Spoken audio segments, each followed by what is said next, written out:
Dice sabiamente Schopenhauer: el hombre es libre de desear lo que quiere, pero no de obtener aquello que quiere.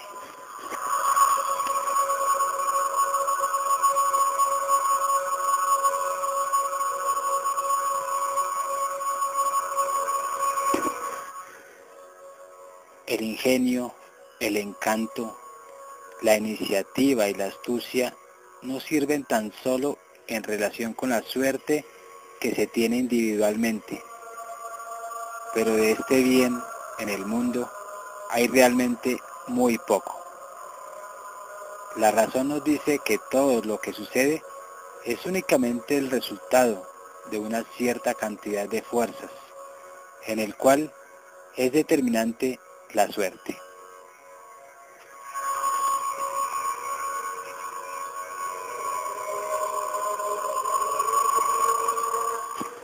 Cada bienestar parece que deba tener su precio. ¿Cuál? ¿Cuánto?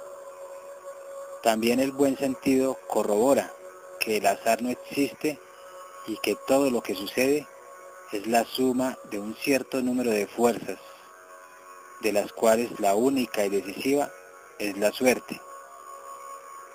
¿Y de qué pasta está pues hecha la señora suerte?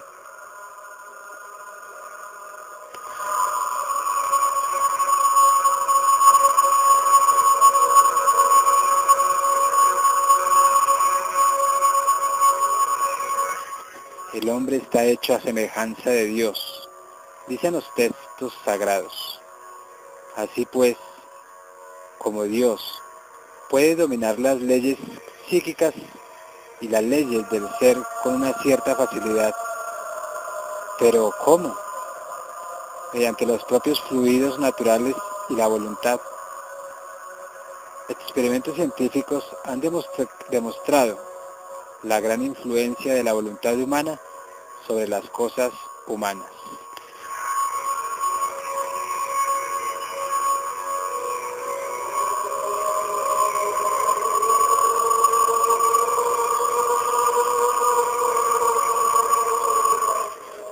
Según el psicólogo experimental Julian Jaynes, en los albores del mundo, el cerebro del hombre estaba dividido en dos hemisferios, uno intuitivo y otro consciente. Con la parte intuitiva, el hombre se ponía en contacto directo con las fuerzas superiores de la naturaleza y de ésta recibían instrucciones y protección. Con el tiempo, esta parte se ha atrofiado y el hombre se ha convertido cada vez más en esclavo de las circunstancias, empujado por dos vórtices de la existencia, el bien y el mal.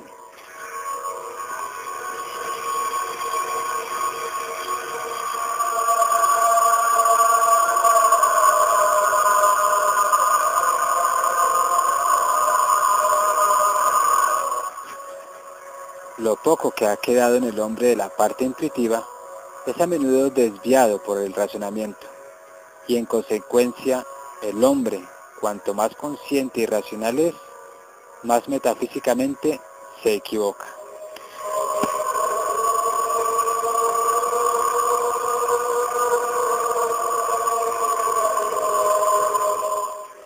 Solo al apropiarse del nuevo arte, del arte mágico, que sustituye a la intuición perdida con la magia, se puede tener una idea de las fuerzas suprasensibles que gobiernan al hombre. La magia es, de hecho, la mística más cercana a nuestros orígenes.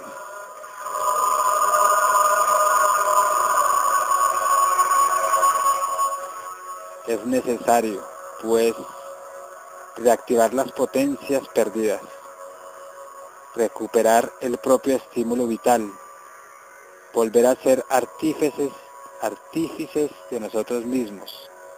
Por desgracia, hoy el individuo, la célula única, se dispersa en la masa. Se han perdido las cualidades originales de la naturaleza en favor de la colectividad. ¿Cómo salir de este laberinto? ¿Cómo hacerse positivo? ¿Cómo hacer propicia la mente? Solo con el conocimiento de la alta magia se puede llegar a efectuar cambios, desviaciones de itinerario.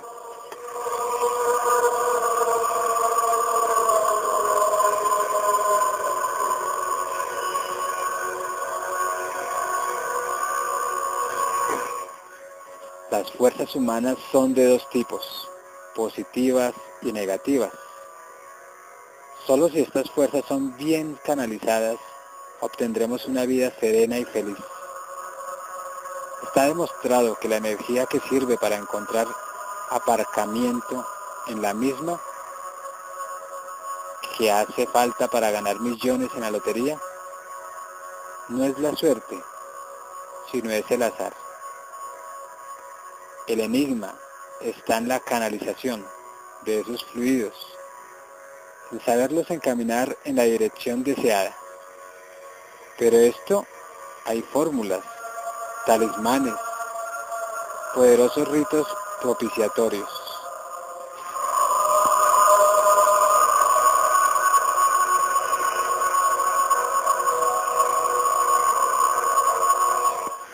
No todos servirán para el arte de la magia, pues el que la practica deberá liberarse del propio psiquismo, y eso no es fácil.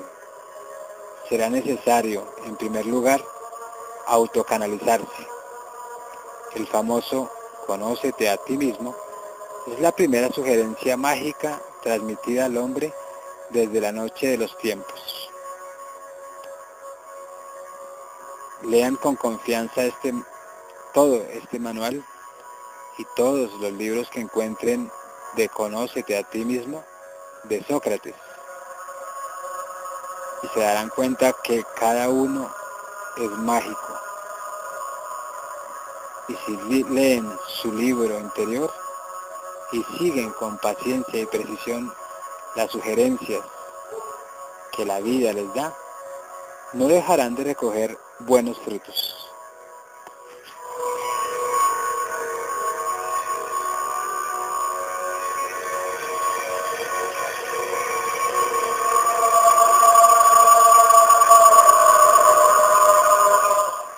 El primer signo positivo es que cada uno de nosotros lleguemos precisamente a reencontrarnos,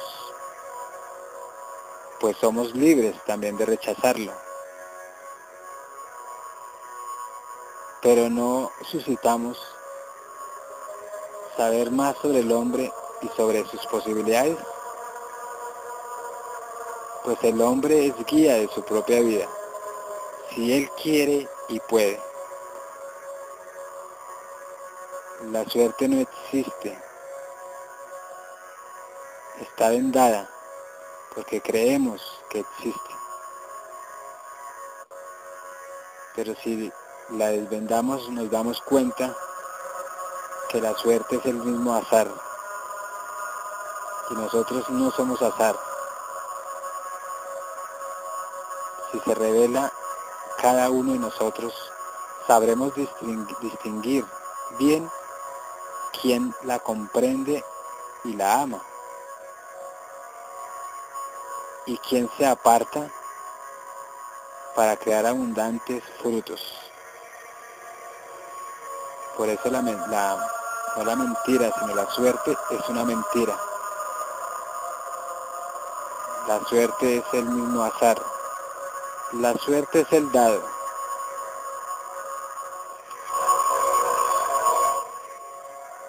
Querer aprender el arte mágico no es un signo de pobreza mental, de superstición, sino que supone sumergirse en el pozo más hondo del conocimiento.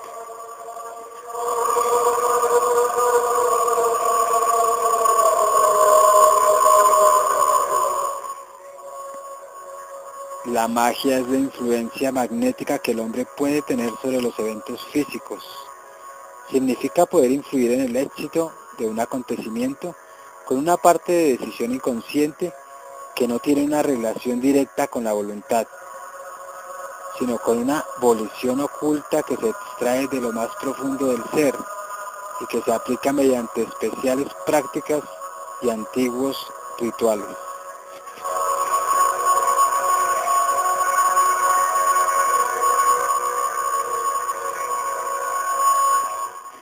Obviamente, una voluntad decidida es el principio de toda magia, aunque hay que recordar que depende siempre de un conocimiento inconsciente ya adquirido.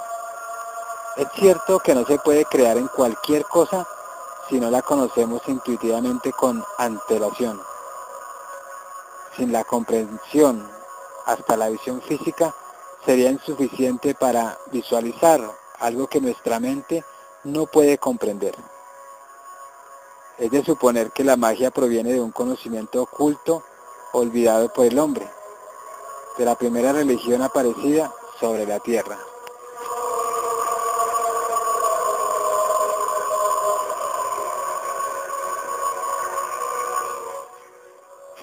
Albert Einstein, en sus escritos, se le encuentra una frase que dice: la cosa más bella que nos es dado probar es la magia.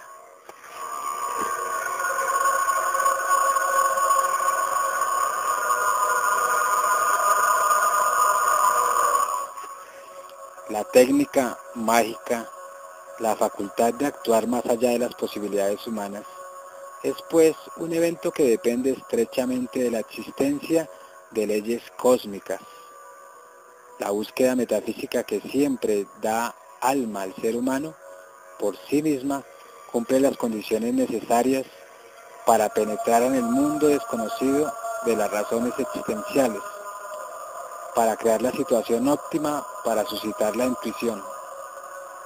El contacto con mundos desconocidos, la creatividad de hecho, es un acto mágico en armonía con el cosmos del cual el hombre es parte integrante e integrada.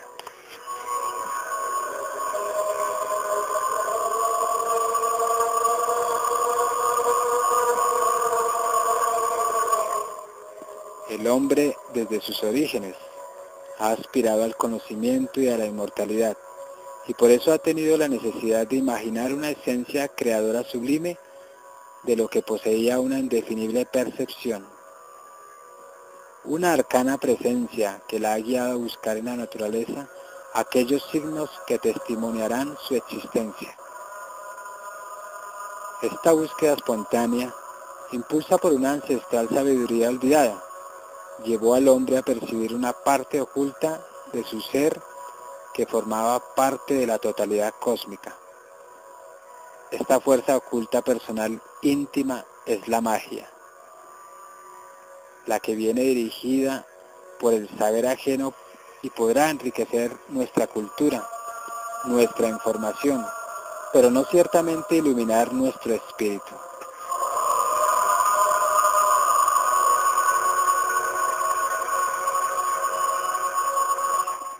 La magia, pues, nace con el hombre, forma parte de su misterio.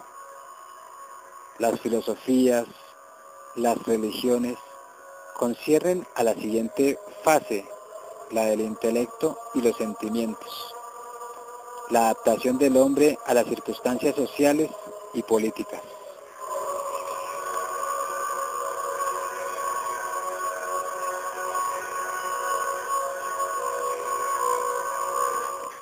La magia no necesita pruebas del mismo modo que la verdad no es objeto de fe, porque es connatural al hombre. Cuando ésta se interpreta como una creencia y no se refiere al origen de las cosas, se convierte en superstición. Ya no es magia, sino superestructura, artificio. Quien considera que el arte del verdadero mago es solo una ilusión o un engaño, cae en el error. Niega una parte esencial de su propio yo, la parte universal que está relacionada con el todo y que como tal es capaz de todo.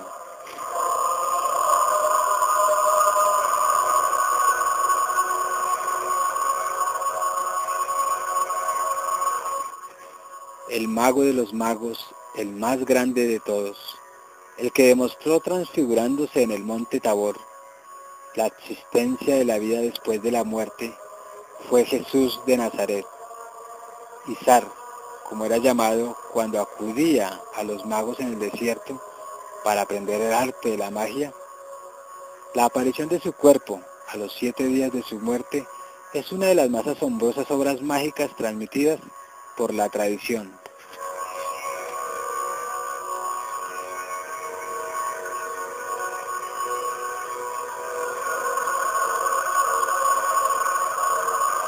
El hombre manifestó al Dios que había en él, un Dios, y explicó cómo el hombre y todas las cosas de la creación son ellas mismas divinas y que por ello tienen poderes sobrenaturales.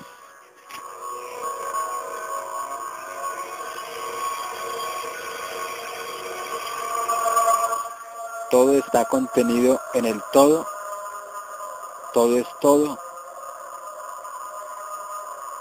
y en el todo es todo, y es el mismo uno. Lo sobrenatural no está separado de la materia, sino que está inscrito en la vieja magia, en cada cosa creada. En la antigua religión mágica no se admitían disarmonías, porque la magia contenía la totalidad de la creación, el bien y el mal, la vida y la muerte. Todo es una gran rueda basada en el hombre. Si ésta faltase, el reloj de la vida se pararía.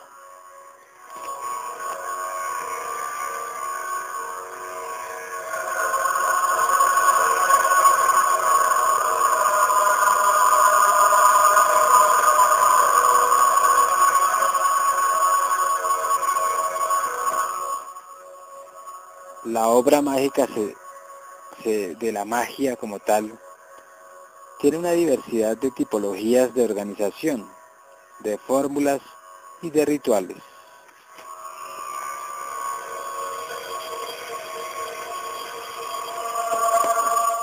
Entre ellas encontramos la magia alquímica. Es la magia de la transmutación, mixturas, minerales, licuaciones de metales de diversas clases para la creación del oro y de filtros mágicos. Es el arte que más se acerca a la moderna química, del mismo Alberto Magno y Bacon.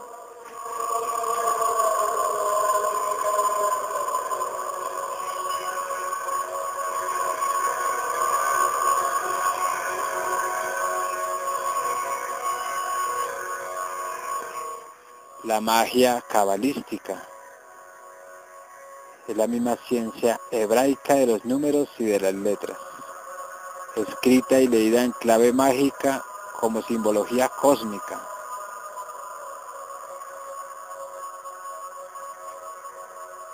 Encontramos entre ellos Agripa, Barrett, Dr. D. Kelly.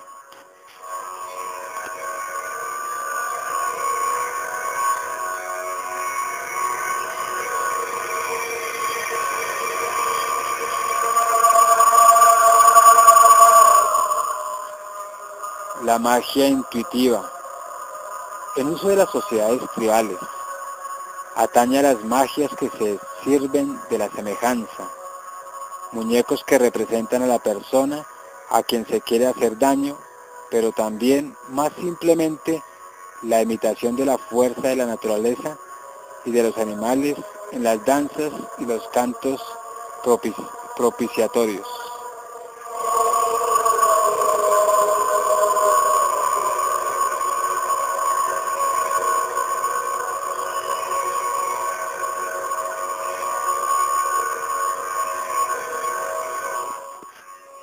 También existe la magia magnética, persuasión oculta a través de hechizos realizados con la fuerza del pensamiento, volición y evocación. Encontramos a Paracelso y Mesmer.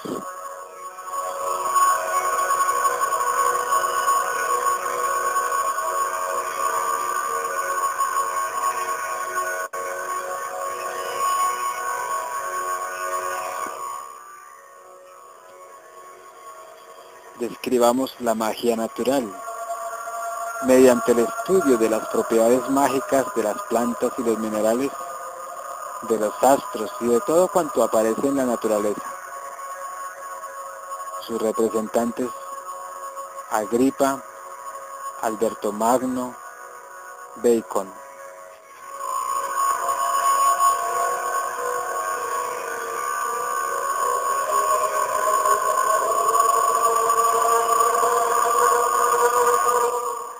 La magia nigromántica, a través de la manipulación del cuerpo de personas difuntas, de sacrificios cruentos y de invocaciones satánicas, rituales hebraicos del rey Salomón y del antiguo Egipto.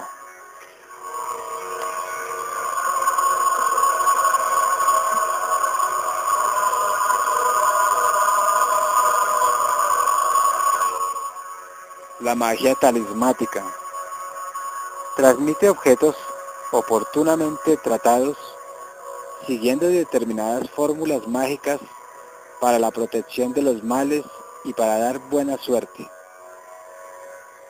Encontramos a Agripa, Salomón, Paracelso, Holland.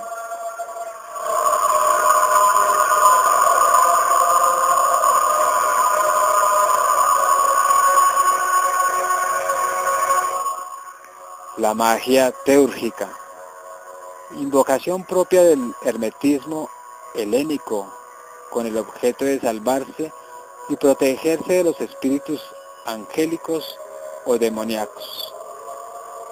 Encontramos representando este tipo de magia a Hermes Trismegisto, Zaratustra, Salomón, Tritemio.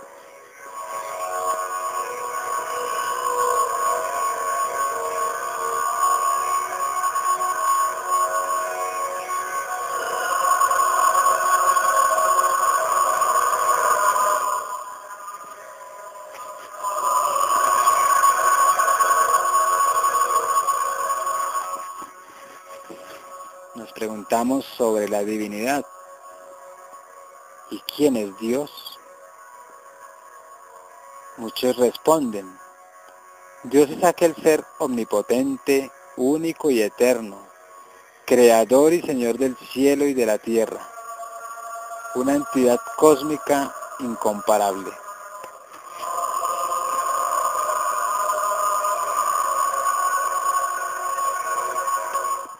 Los cristianos interceden por sus adeptos en la teoría de la bipolaridad heredada por los paganos, oponiendo la divinidad al espíritu del mal, profesando una visión bipolar imperfecta.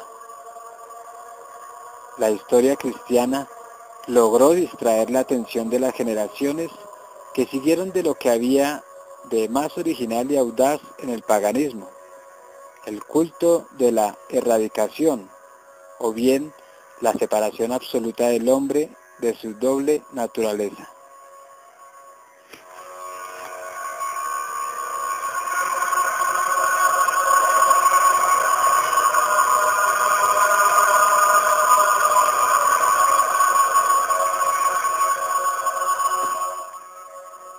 Nadie tomó el camino indicado por Plotino. En aquel paganismo, solo aparentemente adorador de muchos dioses, era evidente, sustancial y racionalmente inconcebible la idea de la unicidad si uno era como misterio, dogma que contemplar, que creer.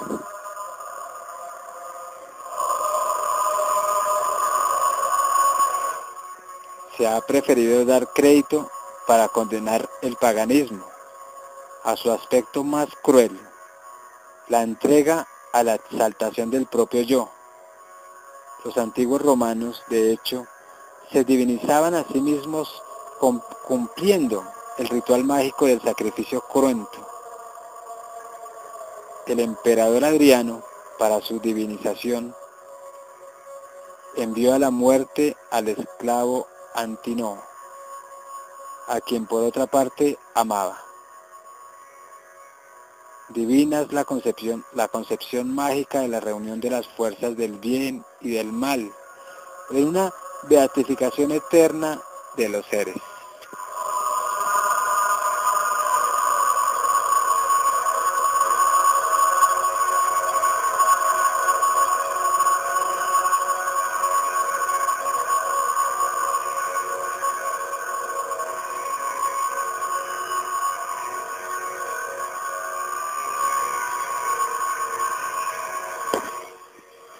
Respecto al demonio, Goethe nos decía: vosotros habéis infravalorado al diablo. Yo por mi parte estoy convencido de que un individuo odiado por todos debe de ser alguien. Es decir, el diablo es invención ¿de quién? Del hombre.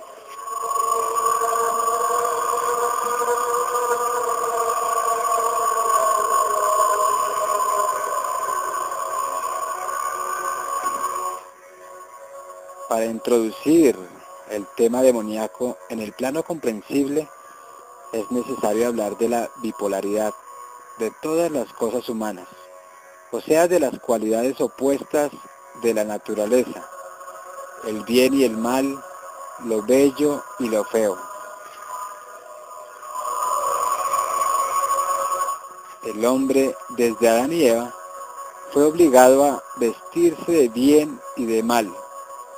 Solo el Dios creador es único y omnipotente. A esta esencia divina sublime se contrapone la doble naturaleza de la materia, de la cual el demonio es el representante más célebre, el emblema metafísico más reconocido.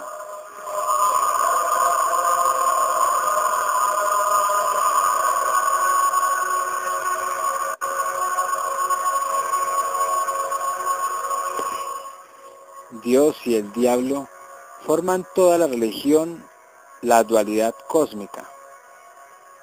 En las religiones mágicas, los dos principalmente estaban mezclados.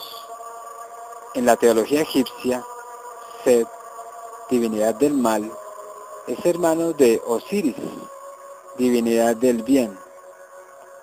Según una leyenda persa, Arimán habría nacido de una duda de Hormuz, el dios de la luz.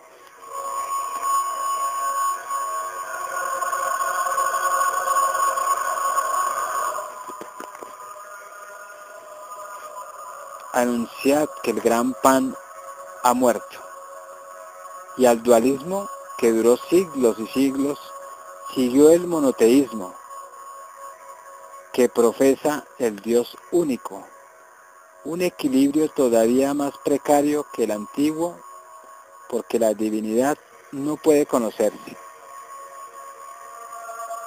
Glámblico, filósofo neoplatónico del siglo IV a.C., decía que podemos conocer la divinidad solo en su aspecto dual, demoníaco.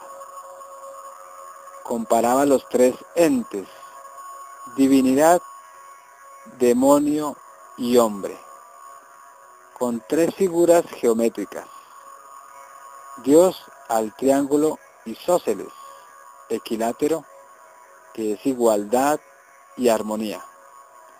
Los demonios al triángulo isósceles, dos lados iguales y uno desigual, o bien integridad y duplicidad al mismo tiempo. Y al hombre, el ser más inestable, era visto como un triángulo escaleno, o de la desigualdad.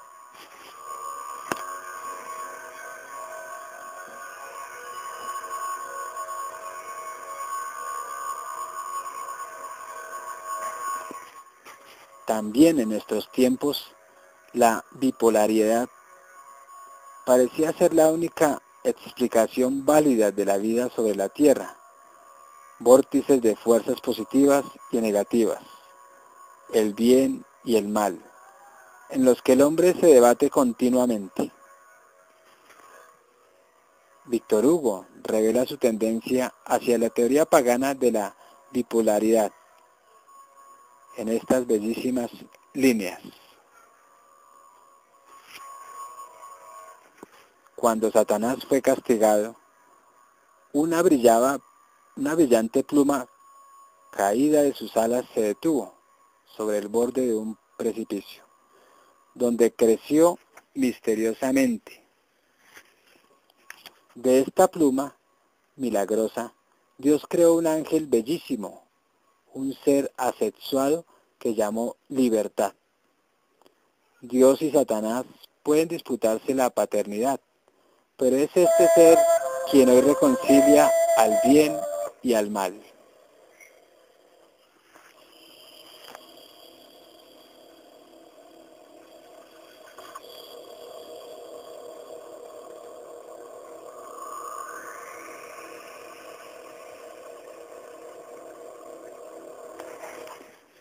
Este, según el poeta, es Satanás, es decir, el principio de una sola fuerza, el mal, que rechazando sufrir la terrible condición de la bipolaridad material, tiene libertad de obrar en el mundo.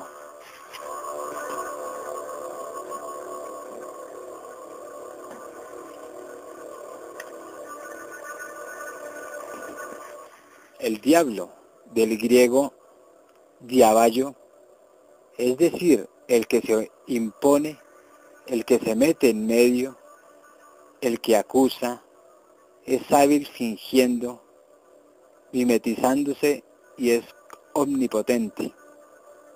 Dado que pretende no existir, en realidad es un mentiroso, un tentador, un sofista refinado. El arte de mostrarse por aquello que no es lo que hace invulnerable, para colmo es actual, es decir, capaz de actuar en todas las nuevas formas de la vida, en el arte, en la ciencia experimental, especialmente en la de la manipulación bioética, en la clonación, en todas las duplicaciones científicas que ven en el artificio una nueva forma de vida.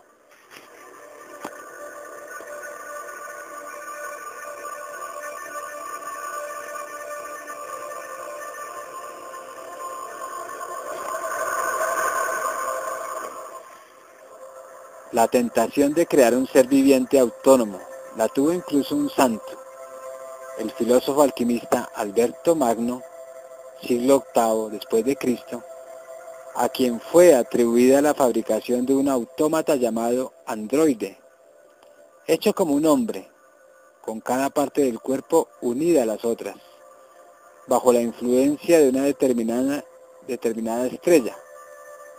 Este androide era el criado de Alberto y tenía la facultad de la palabra, tanto que con el lenguaje molestaba al estudioso Aquinate, que lo destruyó.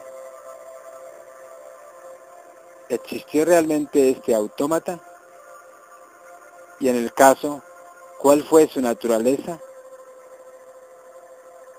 Eliphas Levi, célebre ocultista del siglo IX, ha revelado que el androide no era otro que el símbolo del espíritu instintivo de Alberto, una forma humana controlada por un mecanismo artificial y no por un alma.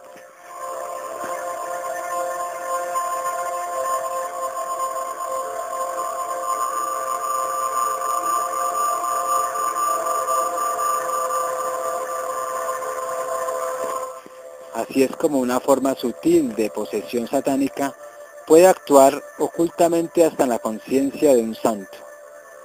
En realidad, no hay objetivamente nada grave en la construcción de prototipos, pero también es verdad que la capacidad demoníaca es precisamente la de penetrar engañosamente en las debilidades humanas.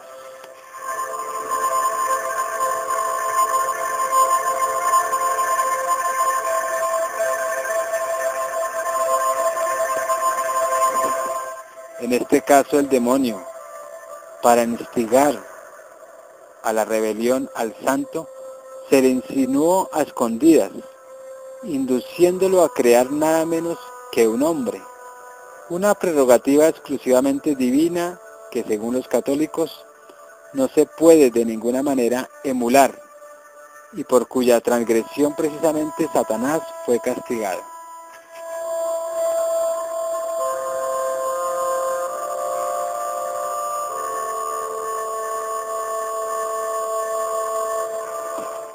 Otro episodio significativo es el de un cierto Teófilo, un Fausto de la Edad Media que, obligado por la necesidad de plata y oro, evocó a Satanás con un conjuro irresistible.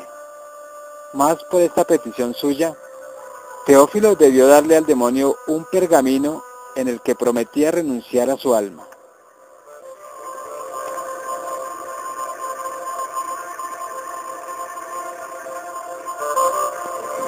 El documento fue firmado y sellado, y nadie hubiera podido salvar a Teófilo, ahora rico pero miserable a los ojos de Dios. Teófilo entonces invocó a la Madre de Dios, y como testimonio de la interdependencia material de los dos irreductibles príncipes del bien y del mal, ésta intercedió para él y obtuvo la restitución del pergamino por parte del demonio.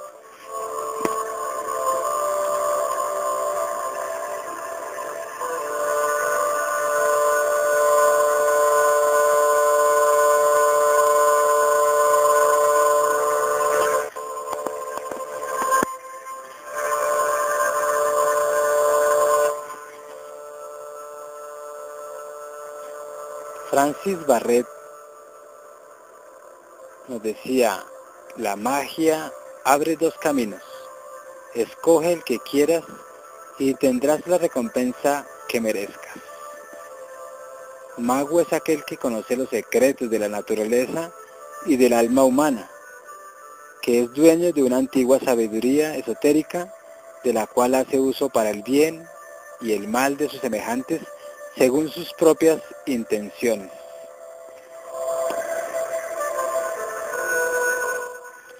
La obra mágica, naturalmente, está ligada a la condición bipolar del hombre y por lo tanto puede ser negativa o positiva. En la realidad metafísica espiritual, estas diferencias no existen. La energía original es única y es en su aplicación la creación del hombre sobre la tierra donde se proyecta doblemente, espejo de lo que lo ha originado.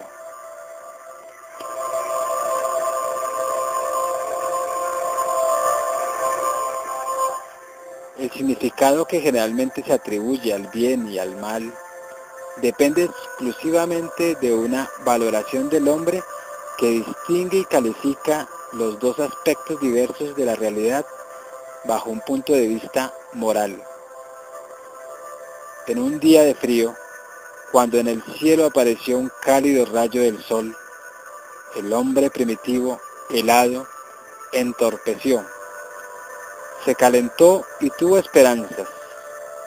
Así pues, el frío sucede el calor. Debió decirse saliendo de su gruta para dar un paseo bajo el reconfortable sol de la primavera. He aquí que en él, naturalmente, se cumplió el plan de las fuerzas del bien y del mal, cuya discordia se convertía en energía y motor del universo, en movimiento y en vida.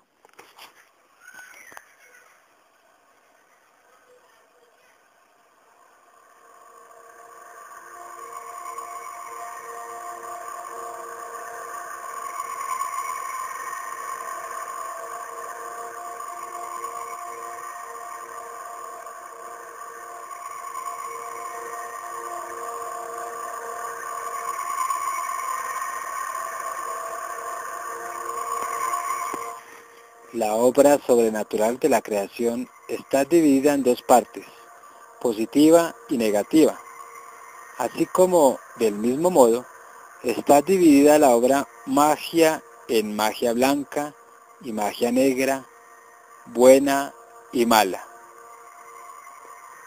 El mago está sometido a una de estas dos fuerzas y se identifica con el blanco y el negro, según la clase de canalización a que se dedica, que puede ser positiva o negativa. Más, en los dos casos, las facultades primarias de un mago consisten en saber y poder someter los sucesos a su voluntad.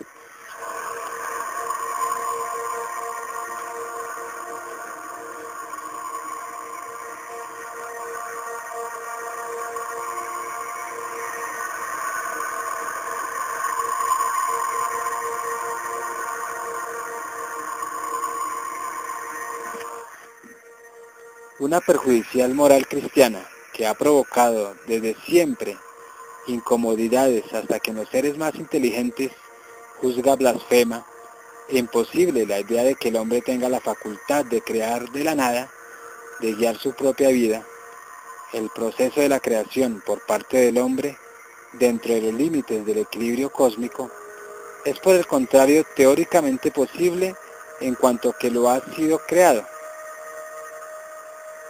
Y en cuanto que lo que ha sido creado, en este caso el hombre, contiene en sí mismo la fórmula de la creación. Pero para poder estar a la altura de ejercitar este poder, hace falta saber superar de manera permanente el yo subjetivo del yo objetivo, el yo creado del yo original. Hace falta recordar y despertar partes escondidas de la propia mente.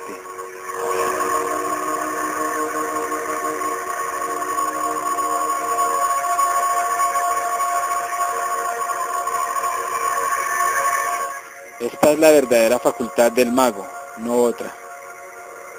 El mago blanco se servirá de la parte positiva de la naturaleza en nombre de un Dios justo y misericordioso, e invocará la ayuda, con oraciones y determinados ritos propiciatorios de los escuadrones del bien.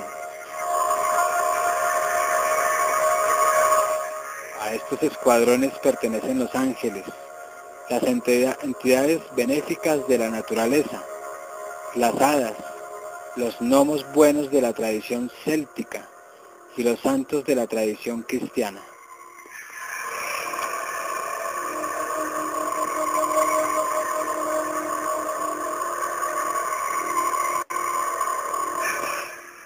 El mago negro es, en cambio, aquel que acude al criado malo, Satanás, en lugar del patrón bueno, Dios. Los que practican la magia negra evocan fuerzas demoníacas con ritos y fórmulas sirviéndose de las energías negativas. Pertenecen a este escuadrón los demonios, los satanistas, sus secuaces, las míticas figuras de los vampiros, las brujas y hasta los modernos hechiceros.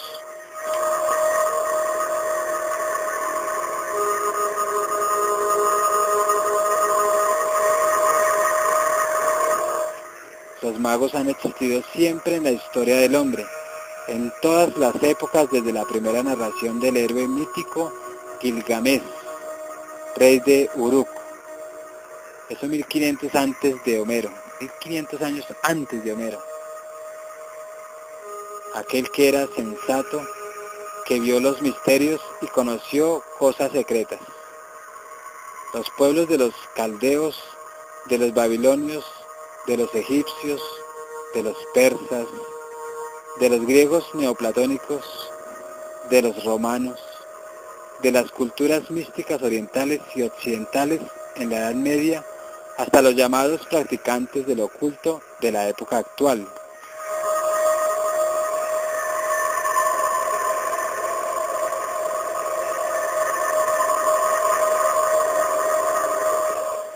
Entre todos ellos hay que recordar al legendario Hermes Trismegisto, el dios egipcio Tot, así llamado por los griegos, a quien fueron atribuidos escritos místicos neopitagóricos. A Moisés, profeta y legislador del pueblo hebreo, siglo VIII a.C. A Zaratustra o Zoroastro, fundador del mesdeísmo, religión que se basa en el doble principio del bien y del mal, siglo VI a.C. A Iámblico, filósofo neoplatónico, siglo IV a.C.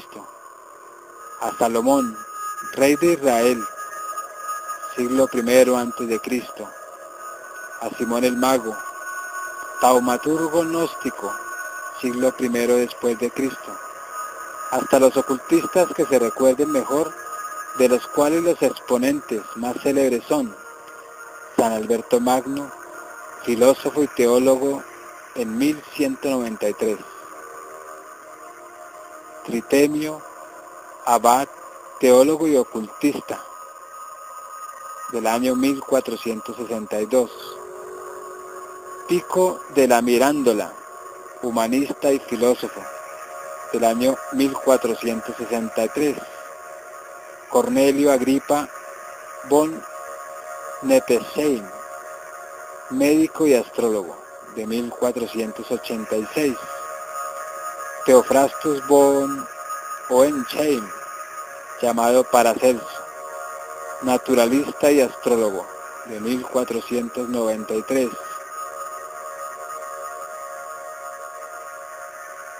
Notre Dame, llamado Nostradamus, médico y astrólogo, año 1503. El conde de Saint-Germain, mago y aventurero, que sostenía que había vivido 2000 años gracias a un filtro capaz de alargar la vida, en el año 1534. Francis Bacon, escritor y filósofo, año 1561. Fausto, figura de aventurero y de alquimista, cuya leyenda se empezó a contar a partir de 1587.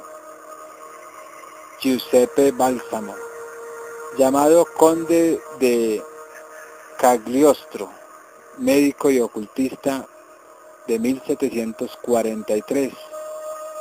Francis Barret, filósofo, 1801. Constant Alphonse Louis, llamado Eliphas Levi, filósofo y ocultista, 1816. Y otros muchos, casi todos exclusivamente conocidos por historiadores y especialistas del mundo oculto.